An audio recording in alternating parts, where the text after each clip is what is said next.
हं. आपण पण काहीतरी यांना पण मारायचा.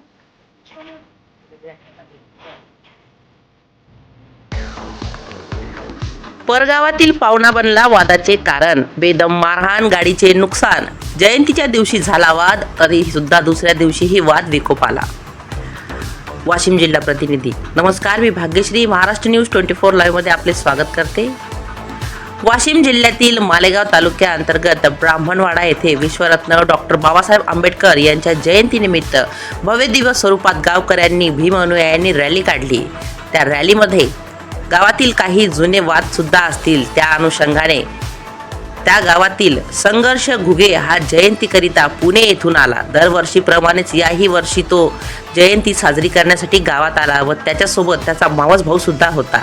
जगभरात साजरी होणारी जयंती, कोणालाही जयंतीबद्दल वाटणारे नवल त्यामध्ये उत्साहित होऊन गाजावाजात नृत्य करून आपला उत्साह सादर करतात आणि जयंती साजरी करतात. हजारो वर्षांचे गुलामगिरीतून काढले आम्हाला आमच्या बाभिमाने, त्या पद्धतीने हा सर्वांनाच त्याचा अभिमान असतो. परंतु या बातमीपत्रात काही औरच आहे. ब्राह्मणवाडा येथे रहिवासी असलेले घुगे कुटुंबीय जयंतीमध्ये मोठ्या हर्षोल्लासामध्ये सामील झाले होते. पुण्यावरून आलेला संघर्ष व त्याच्यासोबत आलेला त्याचा मावस भाऊ हा सुद्धा जयंतीच्या रॅलीमध्ये सामील झाला व सायंकाळच्या वेळेला तो भीमगीतावर फिरकत होता. संघर्षाच्या आईसोबत त्या मुलाची म्हणजेच ती मावशी, तितक्यातच मंडळाच्या काही मुलांनी त्याला हटकले की हे कोण आहे आणि हा कशासाठी आपल्या गावामध्ये येऊन नाचतोय. तर त्यांनी समजूत काढली, परंतु त्या समजुतीचा विद्रोह होऊन त्या जयंतीमध्ये भांडणाचे क्रूर रूप तयार झाले आणि संघर्षाच्या मित्राची म्हणजेच त्याच्या जवळच्या मित्राची 2 चाकी गाडी फोडण्यात आली आणि ती गाडी फोडल्यामुळे त्यांनी सुद्धा त्यांना विचारपूस केली असता त्यांनी बेदम मारहाण करण्यात आली. मंडळाच्या काही मुलांना सुद्धा बेदम मारहाण करण्यात आली. तर घुगे परिवारातील आणि त्याच्या सहकाऱ्यांना सुद्धा हातपाय, डोके तसेच हाताची बोटे याला गंभीर मारहाण आहे. या वादात कोणाचा हात लचकलेला आहे, कोणाला मुकामार आहे. अशा प्रकारे हे जयंतीचे स्वरूप भांडणात विलीन झाले. आपण याच बातमीचा आढावा घेण्याकरिता ब्राह्मणवाडा येथे आलेलो आहे. बघूया या बातमीमध्ये काय घडले, तर हकीकत काय आहे. हे प्रकरण नेमकं वाद आहे की जुना वाद आहे, बघूया संपूर्ण बातमी. आणि या बातमीबद्दल आपल्याला काय वाटते आम्हाला कमेंटद्वारे नक्कीच कळवा. असे वाद कुठेही होऊ नये, असे प्रकरण कुठेही घडू नये, त्याकरिता बातमी शेअर करा. तरीसुद्धा बातमीचं संपूर्ण स्वरूप काय आहे जाणून घेऊया संघर्ष घुगे आणि त्याच्या परिवाराकडून. आज आमच्या माध्यमातून समाजाला हा संदेश राहील. आपण एकत्र येण्याचा प्रयत्न करूया. चला तर मग बघूया. बेल आयकॉन दाबा आणि आमच्यासोबत जुळून राहा. महाराष्ट्र न्यूज 24 लाईव्हमध्ये वाशिम जिल्हा प्रतिनिधी यांच्यासह मी भाग्यश्री आपली रजा घेते. भेटूया पुढील बातमी सत्रात. नमस्कार, महाराष्ट्र न्यूज 24 लाईव्हमध्ये मी भाग्यश्री आपले स्वागत करते. आणि आज मी आलेली आहे मालेगाव तालुक्यातील ब्राह्मणवाडा या गावामध्ये. तर तुम्हा सर्वांना माहिती आहे नाही आहे, कोण्या पत्रकारांना याची बातमी मिळाली नाही मिळाली हे आपल्याला कोणालाच माहिती नाही. पण पोलीस प्रशासनाने या बातमीची कितपत दखल घेतली आणि आरोपी आणि फिर्यादींना कितपत न्याय मिळाला आहे, आरोपींना वर्चस्व मिळालं, फिर्यादींना काय अशी रोकटोक झाली हे आपण समस्त जाणून घेऊया. कारण की 14 एप्रिल हा जगभरात मानला जाणारा डॉक्टर बाबासाहेब आंबेडकरांचा सण म्हणजे त्यांची जयंती. या गावामध्ये सुद्धा ब्राह्मणवाड्यामध्ये सुद्धा समस्त बौद्ध बांधव व इतरत्र जातीचे लोक सुद्धा हा सण साजरा करत होते. डीजेची आणि तसेच फटाक्यांची आतिषबाजी करत हे छान त्याचा आनंद घेत होते आणि खूप उत्साही होते. परंतु तुम्ही ऐकलेलं आहे आजपर्यंत की जातीवादी तेढ ही परजातीने तेढ निर्माण केली. लोकांनी जातीवर भांडण केलं, याने त्याच्या जातीवर काय बोलला, ह्याला त्याने मारहाण केली, फक्त आणि फक्त जातीवरून होतं. पण हा मुद्दा इतरत्र कुठल्याही जातीवाल्यांनी केलेला नसून फक्त आणि फक्त आपसात जातीवाल्यांचाच झालेला आहे. पण हा मुद्दा कशावरून वाढला गेला? तू का तुझ्या मावस भावाला गावामध्ये घेऊन आलास आणि तुझा मावस भाऊ तुझ्या आईसोबत का नाचत आहे, तो का डान्स करत आहे, यावरून या वादाला सुरुवात झालेली आहे. कारण हेच आहे की अजूनही काही आपण जाणून घेऊया. तसेच आपल्यासोबत इथे बरेच त्यांच्या घरचे मंडळी जमलेली आहे आणि आपण त्यांना विचारणा करूया की नेमकं वादाचं कारण काय. मावशी नमस्कार. त्या दिवशी या गावामध्ये काय वाद झाला होता बरं नेमका? जय भीम ताई. माझं नाव आशा गौतम घुगे. मी गावची उपसरपंच आहे आणि एप्रिलच्या सोहळ्यामध्ये ही भीमा तिच्या भीमा तिच्या बहिणीच्या पोरासंग डान्स करत होती. डान्स चालू असताना 2 मुलं आले तिथं, साहिल खिल्लारे आणि प्रशांत कांबळे आणि नमो कांबळे. हे दोघांनी त्या पोराला धमकी दिली, बायाच्या मध्ये नाचायचं नाही. नंतर ते मुलं बाहेर गेले आणि एप्रिल सुरळीत चांगली बुधवारापर्यंत पोहोचली. नंतर सगळेजण घरी गेले आपापल्या. दुसऱ्या दिवशी 15 तारखेला ते पोरं बाबासाहेबाची मूर्त नेऊन द्यायसाठी गेले होते आणि नंतर तिकडून आले की शिवगाळ करत होते की संघर्षाच्या घरी चला सगळेजण, त्याला मारायचं नाहीतर जे येणार नाही त्याची माय झवायची, असे त्यांना ते शिवगाळ करत होते. नंतर मग आम्ही झोपेत होतो. माझा नवरा उठून गेले. मग मी म्हणलं कसे काय गेले, मी पण बघायसाठी गेले तर तिथं त्यांचा खूप दांगडो चालू होता. संघर्षानंतर गाडी घेऊन आला आणि त्याला लगेच नमो कांबळे यांनी 2-3 चापटा हाणल्या. गाडीहून त्याला खेचत होता. तरी आम्ही सर्वजण सांगत होतो की अरे त्याला पद्धतशीर विचारा, काय गुन्हा आहे ते समजून सांगा, नंतर तुम्ही त्याला मारता कशासाठी, असं बोलत होतो. की त्यांना लगेच त्यांची फौज बोलवली, पूर्ण पोरं बोलवले. त्यांना लगेच त्यानं काठ्या, रॉड, जे त्यांच्या हाती काही चैनी होत्या, हे असं सर्व साहित्य घेऊन लगे त्या पोरांना मारायला सुरुवात केली. आम्ही दोघांना त्या पोराला वाचवलं. ते पोरगं साईडला केलं. त्याची गाडी मध्ये होती उभी. त्यांची गाडी पूर्ण फोडतोड करून लगे त्यांना एकही मुलगा असा राहिला नाही की त्या गाडीवर गोटा नसेल घातला आणि काड्या नसतील घातल्या, लोखंड नसेल घातला, असा एकही मुलगा राहिला नाही. नंतर मग त्यांनी त्याच्या आईला, वडिलांना, भावाला फोन केला. ते नंतर आले. मग ते सगळे तिथं भीमचरण घायल झाला, त्यांचे बाबा शिवाजी घायल झाले, त्यांची आई सुद्धा घायल झाली. माझे मिस्टर गौतम घुगे हे पण सुद्धा घायल झाले. त्यांची ती सोडत आणि कंगुळी अशी चिंधड्या झाली आणि रोहन सुद्धा तिथं घायल झाला. नंतर मग ही भीमा आली. त्यांच्यानंतर हे त्याच दिवसचं भांडण आहे 14 एप्रिलचं की 15 तारखेचं आहे? म्हणजे 14 एप्रिलच्या आधी म्हणजे त्या रात्री सुद्धा वाद झाला आणि दुसऱ्या दिवशीही वाद झाला. दुसऱ्या दिवशी सुद्धा वाद झाला. मावशी हे सर्व काही खरं आहे का? हो खरं आहे खरं आहे. जे यांनी काकीने सांगितलं की असं असं वाद झाला त्या दिवशी आणि तुम्ही बोलण्याच्या मनस्थितीत नाही आहात म्हणून आम्ही काकीला विचारलेलं आहे. पण तरी सुद्धा आम्ही तुमच्या तोंडून ऐकणार आहे की हे सर्व काही A to Z खरं आहे. खरं आहे खरं आहे. हे सगळं लागला. बोला. हा मार कसा काय लागला तुम्हाला? मी आलो मॅडम घरून कुठे? आमच्या सभागृहामध्ये बरं. चौकात. हं. तर प्रशांत कांबळे आला तिकडून. हं. त्याने डायरेक्ट मला चाळ्यात मारली. अच्छा. हा. चाळ म्हणजे हे साईड. हा साईडला हा, इथं हा. चाळ्यात मारली की बुवा तू संघर्ष घुगेले घेऊन ये इथं आणि रोहन घुगेले घेऊन ये, हं. नाहीतर तुला मारतो असं. हं. असा प्रशांत कांबळे म्हणला. आणि मग तुझ्या डोक्यात रॉड टाकला. मग मी बाबाला बाबाकडे गेलो. हं. यायला बोलून आणलं की मग तो म्हणे की बुवा बोलून आण म्हणे यायले, नाही त्याच्या घरी चाल. अच्छा. मग हे आल्यावर भांडणं झाली. हं. यायले गाडीच्या खाली उतरवलं आणि मारहाण केली यायले. आणि तुम्हाला काय लागलेलं आहे हाताला? मी मॅडम सोडवायसाठी गेलेलो होतो. बर. सोडवायसाठी गेलो तर त्याचे ते लाकडं होते का गज होती. हं. तर गजच आहे होते, कारण की हे आत खुपसले. हं. तर मग ते रक्त पूर्ण निघायला लागलं.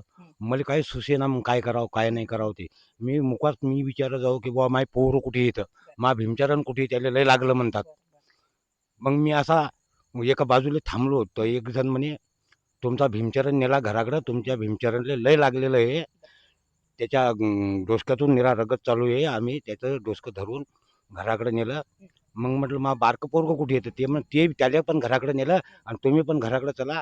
तर मग माझी बायको आम्ही तिथं असं थांबलो. तर तिथं थांबल्याच्या बाद एक माणूस काठी घेऊन आला, लाकूड. त्यानं लाकूड असं टाकायचं तर माझी बायको मंदात आली. मंदात आल्यावर माझ्या बायकोनं तिला लागलं की मग ते माणूस मागं कल्ला. मागं कल्ल्याच्या बाद मी तिथं थांबलो. थांबल्याच्या बाद मला 2-3 जण असे बाजूचे म्हणत चला बाबा मरसाल तुम्ही, चला बाबा मरसाल तुम्ही. म्हणलं मरायला म्हणलं यायनं म्हणलं हे जबरदस्ती हल्ला करायला लागले म्हणलं. आम्ही 2-3 जण म्हणलं आणि हे 50 जण म्हणलं यायचं हे काम चांगलं नाही म्हणलं. आमच्या मुलाचं जर काही चुकलं असेल तर तुम्ही आपले जे मेंबर आहेत यायनं एखादी मीटिंग घ्यायची. त्या मीटिंगमध्ये मला सांगायचं की का हो शिवाजी तुमच्या पोराचं चुकलं राव, तुम्ही तुमच्या पोराला एकदा सुधरून सांगा. एक वेळ आम्ही तुम्हाला माफ करतो पण दुसऱ्या वेळेस आम्ही तुम्हाला माफ करणार नाही. मी माझ्या मुलाला पूर्ण शिकवत होतो की बाबा कसं वागायला लागते, कसं बोलायला लागते, कसं राहायला लागते. तर असं मी त्याला सांगत होतो, पण त्यानं ते सांगायच्या आधी आमच्यावर पूर्ण वार केलेले आहेत. वार केल्याच्या नंतर आम्ही मालेगाव पोलीस स्टेशनला गेलो. मालेगाव पोलीस स्टेशनला गेल्याच्या नंतर पोलीसवाले म्हणत की बुवा तुमचा रिपोर्ट आम्ही पहिले घेत नाही, तुम्ही स्टेशन दवाखान्यात जा. मग दवाखान्यात गेलो. दवाखान्यात गेल्याच्या नंतर डॉक्टर विचारू लागले काय झालं तुम्हाला.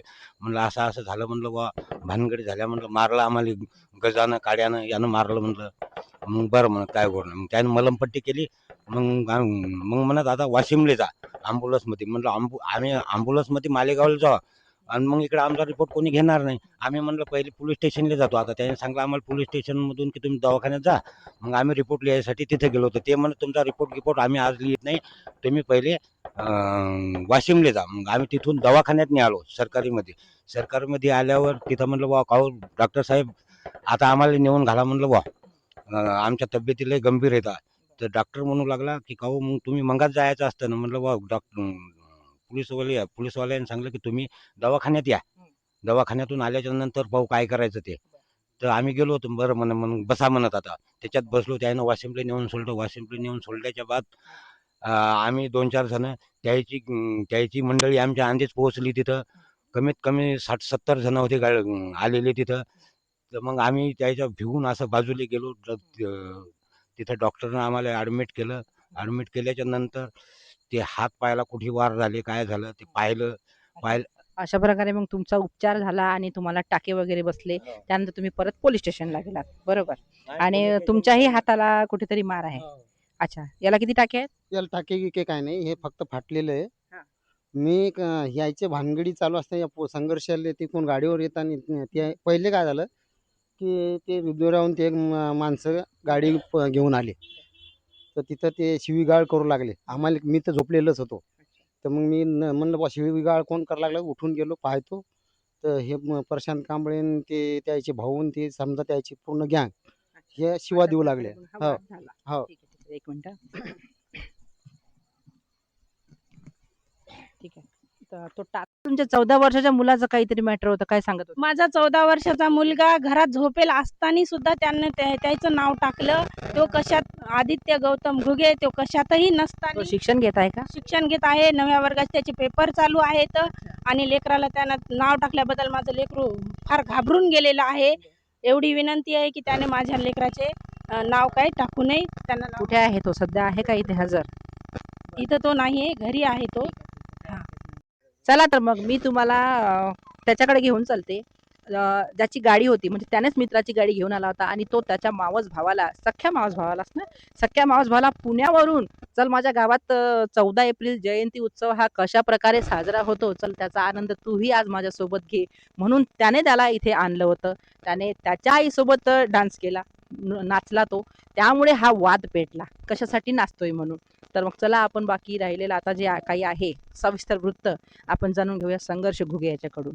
संघर्ष, तुझा संपूर्ण मला एकदा परिचय सांग आणि हा वाद कशामुळे झाला, तुझा मावस भाऊ इथे आणला की अजूनही काही होतं, अजून सांग मला. मॅडम माझं नाव संघर्ष राहुल घुगे, राहणार ब्राह्मणवाडा इथूनच.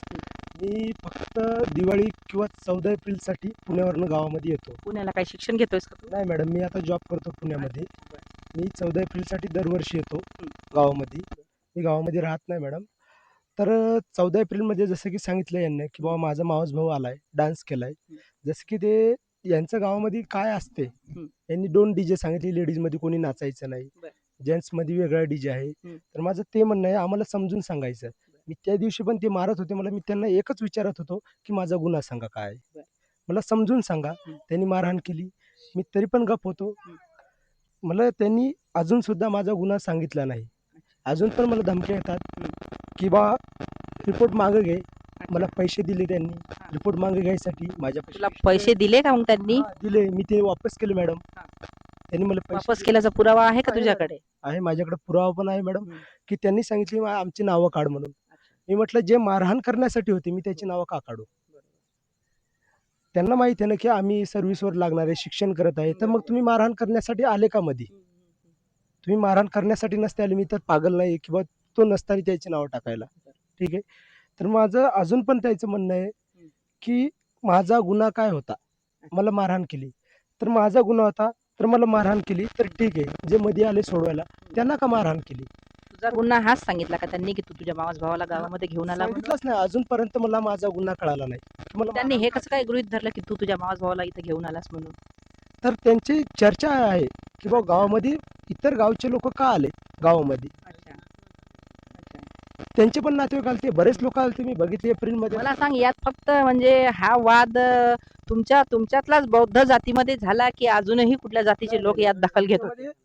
जाती जातीच मध्ये आहे मॅडम. इतके दिवस आम्ही चांगले होतो, पण त्यांना जसं की वर्चस्व निर्माण करायचं मॅडम. जसं की बा आम्ही हे सर्व हे करतो, त्यांनी सर्व समाज आणि गावात येऊन त्यांनी हे पूर्ण जण एक केलते की जसं की मी जो माझा मावस भाऊ होता की आम्ही त्यांना मारणार आहे. जसं की यांना असं कळालं की बा हे 14 एप्रिलमध्ये आले, आम्ही याला 14 एप्रिलच्या दिवशी शिवीगाळ केली, तर हे आता माझा मावस भाऊ काहीतरी करल यायला. यानं गावात येऊन असं सांगितलं की गाडी अडवली यांनी. तर त्यांनी सांगावं गाडी कोणी अडवली, कशी अडवली. म्हणजे त्यांनी त्यांचं काहीही एक न सांगता उलटा आरोप तुमच्यावर म्हणजे लावला. तुझ्यावर आणि तुझ्या मावस भावावर लावला असं गावात येऊन सांगायचं ती होतं गाडी का? अडवली. त्यांनी गाव एक जमा केलं हा. की चला त्याच्या घरी, तो जर का गावात नसेल त्याच्या घरावर चला आपण. बरं. एक टेम्पो त्यांनी भरला दगडांनी हा. की त्याच्या घरावर आपण हल्ला करू. अच्छा. समाजाला म्हणत होते की तुम्ही समाजामागे निघत नका, हा. असं त्यांनी पूर्ण म्हणजे तयारी करून ठेवली. बरं. त्या टायमाला मी मित्राची गाडी घेऊन, माझ्यासोबत माझा चुलत भाऊ रोहन घुगे, आम्ही दोघं जण आलो. तर मी फक्त गाडी घेऊन असं उभा रोहन राहिलो. गुगे हे आहे का? हा. बरं. तर मी तिथं फक्त उभा राहिलो. याला म्हटलं तू जा, मी इकडं प्लॉटवरती राहतो मॅडम, गावामध्ये राहत नाही, पण मेन रोड तोच आहे घरी येण्याचा. मी नाक्यावरनं येत होतो, तर मी तिथं याला म्हटलं तू उतर, आता मी घरी जातो. तेवढ्यात त्यांनी मला बघितलं, आला रे. त्यांनी काय सांगितलं, आला रे. ते पळत एक जणाला नमोश्री कांबळे पळत आला आणि त्यांनी मला मारणे चालू केले. जसे की त्यांचा अगोदरच हे होता, डिस्कस चालू होता. तर तिथं दोघं तिघं जण माझ्या जसं की भाऊकीतले म्हणा, कोणी जवळचे म्हणा, ते तिथं आधीच उभे होते. तर मला 5-6 चापटा मारायचं. माझा एक नातेवाईक आलाय, किंवा मारू नका, त्याला विचारा काय झालं म्हणून. पण तोपर्यंत वाद बराच पेटला. जेव्हा परवीन घुगे, जसे की माझे नात्याने काका लागतात, चुलत काका, ते म्हणले तू चल इथून, तुला लय मारतील, हे अगोदरच यायचं आहे. तर मला म्हणले तू चल. तर ह्यो मागं राहिला. ते याच्यावर मारहाण चालू केली त्यांनी. मला चल म्हणले, मी तिथून निघून गेलो मॅडम. तर याच्यावरती मारहाण केली. याचे बाबा आले मधी, भीमचरण घुगे याचा भाऊ आला मधी, याची आई पण आली. यांच्यावरती त्यांनी मारहाण केली. मारहाण केल्यास तिथं यांना लागलं, तर सर्व निघून गेल्यावर तिथं राहिली माझी मॅडम गाडी. तर सर्व जणांनी जेवढे कोणी होते त्यांनी गाडीवरती राग काढला मॅडम. गाडीचं काहीच सुद्धा नाही ठेवलं. तुम्हाला ते बघितलं तुम्ही, व्हिडिओ सुद्धा काढलेले हो, तुझ्याकडे व्हिडिओ आहे. मग ती तुझी आहे. दुचाकी होती की हा, तुझ्या मॅडम. मित्राची होती? माझ्या मित्राची होती मॅडम. तो रिधुऱ्याचीच होती दुचाकी. हम्म. राजरतन वानखडे याची दुचाकी होती. मला दुसऱ्या दिवशी बाहेरगावी जायचं सकाळीच, त्याच्यासाठी मी रात्री त्याच्याकडे गेलो की मला अर्जंटमध्ये गाडी पाहिजे. जसं की तो आता मित्र माझा तो, तर त्याचे पण घरचे त्याला म्हणत तू त्याला गाडी का दिली. जसं की त्याचं मला वारंवार फोन येतात की माझ्या घरचे मला मग आता घरात येऊ देत नाही, तू माझी गाडी, मी मॅडम 2 लाखाची गाडी कुठून भरून देऊ मॅडम, मी आधीच मॅडम. तर मला सांग, हे इतका मोठा वाद झाला बरोबर, त्यानंतर तुझी फॅमिली म्हणजे तुझा परिवार तसेच तुझ्या परिवारातील तुझे जे काही नातेवाईक आहेत, आप्तेष्ट आहेत, ते सर्व तुझ्या बाजूने बोलायला आले, म्हणजे तुमच्या बाजूने हा वाद मिटवण्यासाठी आले बरोबर. मग तुम्ही पोलीस स्टेशनमध्ये गेले, मावशींनी सांगितलं तसं. त्यानंतर आपण मगाशी त्यांनाही बोललो, जे जखमी आहेत यामध्ये खूप त्यांना म्हणजे खूपच अशी बेदम मारहाण वगैरे आहे, तर त्यांचा दवाखाना वगैरे केला. मग त्यांना पोलीस स्टेशनमध्ये फक्त आणि फक्त मला सांग की पोलिसांच्या म्हणजे ठाणेदार आणि तसेच लिहून घेणारे जे असतात आपले रिपोर्ट तपास अधिकारी, त्यांच्या प्रतिक्रिया काय होत्या? मॅडम जसं की आता 2 दिवसांनी आम्हाला सुट्टी झाली, आम्ही 17 तारखेला परत आलेलो बरं. मालेगाव पोलीस स्टेशनला. जसं की त्यांचं म्हणणं होतं की बा कशाला भांडणं करता, आपसात करू. मी तिच्यामध्ये तयार झालतो मॅडम. बरं. मी काय म्हटलं कशाला भांडणं, आपण परगावी राहतो, कशाला एकात आपले वाद झालेले आहेत. बरं. पण त्यांना भांडणं मिटवायचे नव्हते मॅडम, त्यांना फक्त टाळाटाळ करायची होती. जसं की ते म्हणले तुझा गाडीचा खर्च देतो, आमचं एक नाव काढा. मी म्हणलं एक नाव कसं काढू, एक नाव कसं काढू, एक तर तुम्ही डायरेक्ट आमची हो कुणाचीच ना, नाव बरोबर नका आहे टाकू. ना. त्यांनी तुला नाव काढायसाठी त्यांनी तुला सांगड घातली की तू नाव काढ, तुला आम्ही 1,00,000 रुपये देतो, पण तू ते परत केले. त्याचा पुरावाही तुझ्याकडे आहे. पण मला सांग, पोलीस स्टेशनमध्ये काय घडलं, मला तिथलं प्रकरण सांग. पोलीस स्टेशनच्या आतमध्ये तुम्ही गेलात, 14 एप्रिलच्या दिवशीही गेलात रात्री, त्या रात्री ठीक आहे, त्या रात्री नसा 15 एप्रिलच्या रात्री तुम्ही म्हणजे त्या दिवशी तुम्ही पोहोचलात तिथे. पण त्या दिवसापासून पोलिसांच्या काय प्रतिक्रिया आहेत, त्यांचं काय प्रोसिजर चाललंय? त्यांचं माझं म्हणणं आहे की आम्ही पुढच्याचं नाव लिहत आहे, तर पुढच्या व्यक्तीला लगेच माहीत कसं होत आहे की तुझं नाव टाकत आहे. अच्छा. हा तर हा. पुढचा व्यक्ती लगेच कसं काय तिथं हजर होतोय की माझं नाव नका टाकू. जसं की आम्हाला माहिती नाही की आमचं कुणाचे नाव टाकले म्हणून आजपर्यंत माहित नाही आमच्या कुणाच्या नावाचा रिपोर्ट दिलाय म्हणून. बरं. ठीक आहे, तर पुढच्या व्यक्तीचं नाव टाकलं तर लगेच पुढच्या व्यक्तीला कसं काय माहित होतं की माझं नाव टाकत आहे म्हणून. अच्छा. हां. हां. तर माझं ते पण म्हणणं आहे, हं. की हिच्यामध्ये त्याच्यामध्ये यांचा काहीतरी समावेश असेल. हं. ठीक आहे. यांनी मला जसे पैसे दिले त्यांना पण पैसे देऊ शकतात. बरं. आता ते तर मला माहीत नाही कोणी पैसे घेतले कोणी नाही. ते माझं सांगण्याचा उद्देश झाला आहे. हं. तर जसं की त्यांनी दिले तर मी म्हणलं बा आपसात करायला मी तयार आहे. हं. पोलिसांना बी तेच आहे. त्यांचं बी म्हणणं होतं, "अरे एक जण लागत आहे त्याला लागू द्या." हं. ठीक आहे. तर म्हटलं ठीक आहे ना समाजातला मुलगा लागत आहे आम्हाला पण चांगलं वाटत आहे. पण माझं म्हणणं होतं त्याने भांडणामध्ये येऊ नव्हतं. अच्छा. म्हणजे काही पोलीस भरती वगैरे करत आहे का नाही, तो? नाही, नाही. मग रेल्वे कुठे लागत होता? रेल्वे अच्छा, अच्छा. खात्यामध्ये लागत होता. हां, हां. ठीक आहे. तर त्यानं भांडणामध्ये येत नव्हते. त्याच्यासोबत आधी म्हणजे आमचं असंच झालतं. ते आमचे दोघं म्हणजे असंच मिटवलं होतं ते. आधी पण आमचा वाद झालता असाच एका लग्नामध्ये.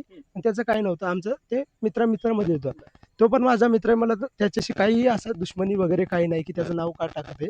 पण त्यामुळं तेच म्हणे ते आपसात करायचं होतं. तर मी त्याच्यामध्ये तयार झालो की बा आमच्या इकडचं एकाहीचं नाव टाकू नका. तुमच्या इकडचं एकाहीचं नाव टाकत नाही. माझी गाडी मला भरून द्या. मी त्याच्यामध्ये तयार होतो. ते म्हणले ठीक आहे. त्या रात्री तसं झालं तर आम्ही केस पेंडिंग ठेवली. जसं की पोलिसांनी की यांचा आपसात होणार आहे. पण आम्हाला माहीत नव्हतं. दुसऱ्या दिवशी आम्ही सकाळी गेलो त्यांना कॉल केला, की बुवा या इथं दोन्ही पार्ट्या आपण आपसात करू. तुम्ही तर मला पैसे दिलेले आहेत. ते म्हणले नाही म्हणले आता. सकाळी म्हणले की नाही. पण पोलिसांचं असंही होऊ शकतं ना मग संघर्ष, की त्यांना असं वाटलं असेल ना, की तुम्ही गावातलेच आहात, हां. भावकीतले असू शकतो आणि हां. शिवाय जातभाई आहोत. मग त्यामुळे पोलिसांनी निपटवण्याचा प्रयत्न केला असेल तर? हां, तर निपटवायचा प्रयत्न केला तर ठीक आहे. हं. त्यानं म्हणलं ना तसं, हं. तर त्यांच्यासमोर ते काय म्हणले आपसात करायला तयार आहे. तर दुसऱ्या दिवशी पोलिसांनी त्यांना का नाही म्हटलं, हं. की आपसात करायला तुम्ही रात्री तयार होते, आता का नाही म्हणता म्हणून. अच्छा. हां, तर दुसऱ्या समोरच्या दिवशी पार्टीला. हां, समोरच्या पार्टीला. आमचा शनिवारी असतो त्यानं का टाईम वेस्ट केला 4 दिवस. आमचा रिपोर्ट का पेंडिंगमध्ये ठेवला. म्हणजे कालपर्यंतही या गोष्टीची दखल घेतली गेली नाही. हां, मॅडम. मग आज काय पोलीस स्टेशनमधून फोन वगैरे आला का तुला? नाही मॅडम, आज ते पंचनामा करायसाठी आलते गावामध्ये. काल आम्ही रिपोर्टमध्ये एस-पी ऑफिसला रिपोर्ट दिला वाशिमला. त्याच्यानंतर मालेगावला पण ती कॉपी दिली. मालेगावमध्ये पण रजिस्टर केलं. त्याची आम्ही ओसी पण आणलेली आहे मॅडम. जसं की तेच माझं म्हणणं आहे. आता याच्यानंतर सुद्धा आम्हाला वाटतंय, की बा आम्हाला जसं की आम्हाला धमक्या चालू आहेत जसं की आम्हाला सुरक्षा पाहिजेत. जसं की आम्ही जे नाव नाही टाकायचे, हं. बरेच नावं तिच्यामध्ये टाकलेले. भांडणामध्ये होते. ते नावं टाकलेलेच भांडणामध्ये. जसं की आता ते बरेच जण झाले, तर त्यांचा अजून राग शांत झाला नसेल मॅडम. बरं. जसं की आम्ही आता कसं आहे, आम्ही आता अ, याने चालू मॅडम कायद्याने चालू. पण तेच म्हणतोय की कायद्यानं पण सुद्धा आम्हाला साथ द्यावी, आम्हाला प्रोटेक्शन द्यावं, आम्हाला काही मारहाण होऊ नये, असं आम्हाला वाटतं की आमच्या जीवाला धोका आहे. जसं की माझ्या घरच्यांना माझ्या घरचे इकडं प्लॉटवरती राहतात. त्यांची सुद्धा नाव येतं. ते येस्तोवर तर तिथं पूर्ण हे झालं होतं मॅडम. अच्छा. त्यांचे सुद्धा नाव टाकलेले आहेत. मी एकाही जणाचं बिनकामा नाव टाकलेलं नाही. जसं की तुम्ही व्हिडिओ बघितले तिच्यामध्ये तुम्हाला सर्व पुरावे मिळतील. मी एकाही जणाचं विनाकारण नाव टाकलेलं नाहीये. हां. आणि पण एक गोष्ट तुला विचारायची होती, की तू माध्यमाला मगाशी सांगितलं होतं, की तुला काहीतरी म्हणजे तू सांगितलं होतं ना, की तुला रिपोर्टमध्ये नावं टाकायची. पण त्यांनी म्हणजे पोलिसांनी तुला असं का म्हटलं, की ही नावं बसत नाही? जसं की आम्ही तिथं रिपोर्ट देत होतो. जसं की भीमचरण घुगे, माझा चुलत भाऊ, बरं. हा रिपोर्ट देत होते. हं. ते लगेच लिवायचे. त्याने अख्खा कागद लिवला, पण एक नाव मिसिंग केलं. जसं की त्याला एवढं वाचता येत नाही. तर मी पूर्ण नाव वाचलं. "सर, आम्ही ते नाव सांगितलं, तुम्ही मिसिंग का केलं?" ते मला म्हणले, "आता एवढं लिहिलं, आता परत लिहू का?" मॅडम, मग जसं की माझं म्हणणं आहे, की त्याचं कामच आहे ते. एक पेज लिहा, तर मग नाव सुटलं ना, तुम्ही टाका कुठेतरी. हे नाव बसत नाही. आम्ही तिकडं मालेगावला टायपिंग करू, हे करू, ते करू. असं नाही झालं पाहिजे मॅडम. आणि जसं की तुम्ही आता बघत आहे, की आता 2-3 वेळा जसं की तिकडच्या अजून सुद्धा आमच्या घराला चकरा मारतात. अच्छा. ठीक आहे. जसं की आमच्या सर्वांचं म्हणणं आहे, की आम्हाला प्रोटेक्शन हवंय बरं. याच्याकडून आणि माझं एकच म्हणणं आहे त्यांच्या वारंवार धमक्या येतात आम्हाला संरक्षण पाहिजे. पोलीस आमच्या घराच्या लोकांचं बाजूला काठ्या घेऊन फिरतात माझ्या रात्री. यायचा मर्डर माझ्या करू, अशा घरावर धमक्या देतात ते. भांडण कुठेही झाल्याच्या दिसले तरी नंतर एकेकाला 2 मारू. गोटे फेकले त्यांनी. माझे लहान लहान मुलं आहेत. माझे मुलं घाबरतात. माझी सासू फार म्हातारी आहे. 95 वर्षाची म्हातारी आहे. म्हातारीला ऐकू न येता तिला तेवढा जोराचा आवाज दगडाचा आला, की "बाबा घरावर काय पडतंय?" ते लेकरं म्हणाले, "आई आई तू मुकी बस. बाहेर दंगल चालू आहे." आम्ही लेकरं लपले घरात ती दगडफेक केली आहे चालू तर दगडफेक चालू असताना लेकरं काय करणार घाबरले ना रातच्या 11-11:30 वाजता माझा येऊन मुलगा दगडफेक आता तुम्ही सर्वजण समाजमध्ये तुम्ही प्रशासनाला म्हणजे शासनाला तुम्ही काय मागणी करताय? तुमच्या वतीने तुम्ही माध्यमाद्वारे काय सांगू इच्छिता? आम्हाला मॅडम संरक्षण पाहिजे. जे हे समाजातले जे लोक आहेत हे समाजामध्ये दहशतवाद तयार करतात आणि 2-4 जणाले असे मारहाण ठोक करतात आणि पूर्ण समाज एकत्र करण्याचा प्रयत्न करतात, दबावाखाली समाज ठेवायचं काम करतात. समाजाची जी वर्गणी आहे ही वर्गणी त्याच्याकडे जमा असते. जर कोणा त्याला हिसाब मागायला गेलं तर ते असं दहशतवाद तयार करतात, भानगडी करतात. दरवर्षी याच्याकडे पैसा जमा राहते अच्छा. आणि तेच खर्चतात.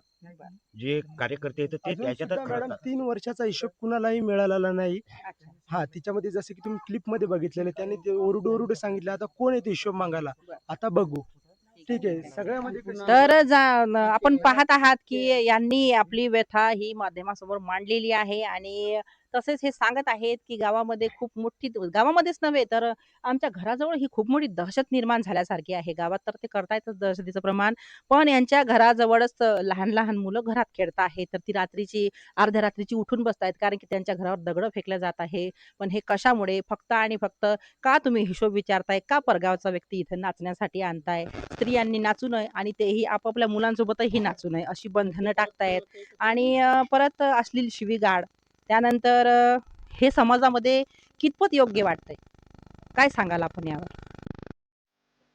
जसं की मॅडम माझं एकच म्हणणं आहे. त्या दिवशी तुम्ही तर बघितलं ते, की एवढं गाडी फोडून सुद्धा त्यांनी शिवगाळ करून असं साहिल खिल्लारे जसे क्लिपमध्ये आहे तो.